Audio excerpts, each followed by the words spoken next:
Welcome to the channel. In this video I take you through my step-by-step process of making wooden swords. If you like this content, go ahead and hit that like button. If not, double tap on the thumbs down, hit yourself a thumbs up for doing that, and then comment below on your favorite wooden sword.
For the finish, I went with milk paint, natural finish.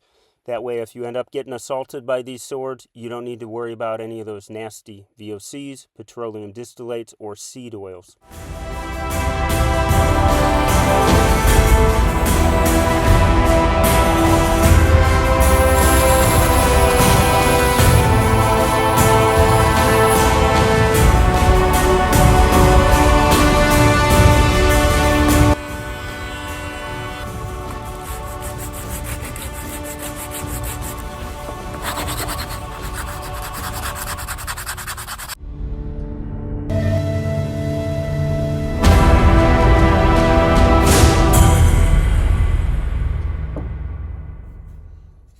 If you've made it this far, go ahead and hit that subscribe button for more content like this.